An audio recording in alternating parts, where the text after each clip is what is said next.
ಹರೇ ಕೃಷ್ಣ. ಎಲ್ಲರಿಗೂ ನಮಸ್ಕಾರಗಳು. ರಾಧಾಕೃಷ್ಣ ಚಾನಲ್ಗೆ ಸ್ವಾಗತ. ನೀವೇನಾದ್ರು ನಮ್ಮ ಚಾನಲ್ಗೆ ಹೊಸಬರಾಗಿದ್ದರೆ ಲೈಕ್ ಮಾಡಿ, ಸಬ್ಸ್ಕ್ರೈಬ್ ಆಗಿ, ಬೆಲ್ಲೈಕನನ್ನು ಟಿಕ್ ಮಾಡಿ. ಇವತ್ತಿನ ರೆಸಿಪಿ ಬಂದ್ಬಿಟ್ಟು ಅವರೆಕಾಳು ಪಲ್ಯ ಮಾಡೋದು ಹೇಗೆ ನೋಡೋಣ. ಬೇಕಾಗಿರುವ ಐಟಮ್ಗಳು: ಈರುಳ್ಳಿ, ಕರಿಬೇವು, ಬೆಳ್ಳುಳ್ಳಿ, ಟೊಮಟೊ, ಹಸಿಮೆಣಸಿಕಾಯಿ, ಕೊತ್ತಂಬರಿ ಸೊಪ್ಪು, ಅವರೆಕಾಳು. ಈಗ ಸ್ಟವ್ ಹಚ್ಕೊಂಡು ಕುಕ್ಕರ್ ಇಡ್ತಿದ್ದೀನಿ. ಅವರೆಕಾಳು ಬೇಯಿಸ್ಕೊಳುವ. ಅವರೆಕಾಳು ಕಂಡಿನಿ. ಒಂದು ಗ್ಲಾಸ್ ನೀರು ಹಾಕ್ತಿದ್ದೀನಿ. ಉಪ್ಪು ಹಾಕ್ಕೊಂತಿದ್ದೀನಿ. ಈಗ ಇದನ್ನ ಬೇಯಿಸುವ. ಒಂದು 3 ವಿಷಲ್ ಹೊಸ್ಕೊಳ್ಳಿ. ಈಗ ಸ್ಟವ್ ಹಚ್ಕೊಂಡು ಬಾಣಲಿ ಇಟ್ಕೊಂಡು ಬಾಣಲಿಗೆ ಎಣ್ಣೆ ಹಾಕ್ಕೊಂಡಿನಿ.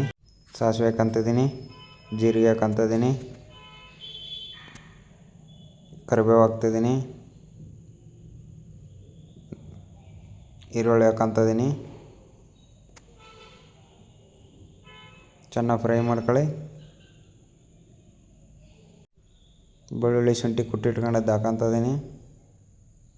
ಹಸಿಮೆಣ್ಸಿಕಾಯಿ ಹಾಕ್ಕೊಂತಿದ್ದೀನಿ. ಇವಾಗ ಏನಕ್ಕೆ ಹಸಿಮೆಣ್ಸಿಕಾಯಿ ಹಾಕ್ತಿದ್ದೀನಿ ಅಂದರೆ ಖಾರ ಹಂಗೆ ಇರಲಿ ಅಂತ. ಟೊಮೊಟೊ ಹಾಕ್ಕೊಂತಿದ್ದೀನಿ.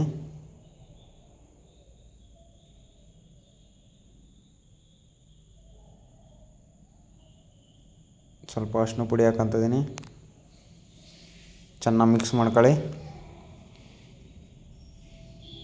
ಫ್ರೈ ಎಲ್ಲ ಆದಮೇಲೆ ಈಗ ಬೇಯಿಸ್ಕೊಂಡಿರೋ ಅವರೆಕಾಳು ಹಾಕುವ.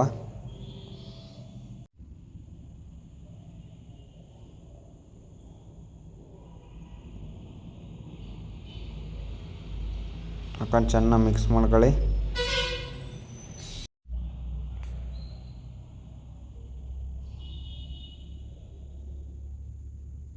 ಇವಾಗ ಸಾಂಬಾರು ಪುಡಿ ಹಾಕುವ. 2 ಟೇಬಲ್ ಸ್ಪೂನ್ ಸಾಂಬಾರು ಪುಡಿ ಹಾಕ್ತಿದ್ದೀನಿ. ಮನೆಯಲ್ಲೇ ರೆಡಿ ಮಾಡಿ ಇಟ್ಕೊಂಡಿದ್ವಿ.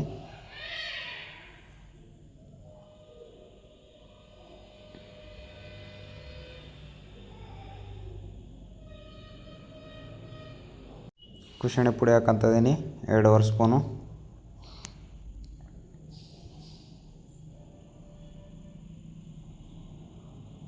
ಸ್ವಲ್ಪ ಗರಂ ಮಸಾಲೆ ಹಾಕ್ತಿದ್ದೀನಿ.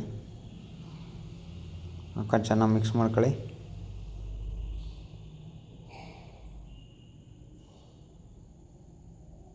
ರುಚಿಗೆ ತಕ್ಕಷ್ಟು ಉಪ್ಪು ಹಾಕ್ತಿದ್ದೀನಿ.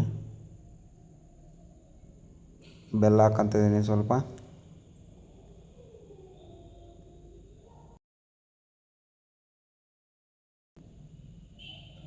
ಬೆಂದಾಗಿದೆ ನೋಡಿ. ಸ್ವಲ್ಪ ಹಿಂಗೆ ಹಾಕ್ತಿದ್ದೀನಿ.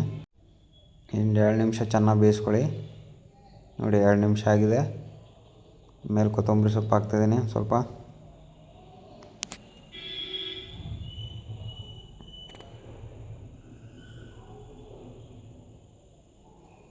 ಒಂದ್ಸಲ ಮಿಕ್ಸ್ ಮಾಡ್ಕೊಂಡು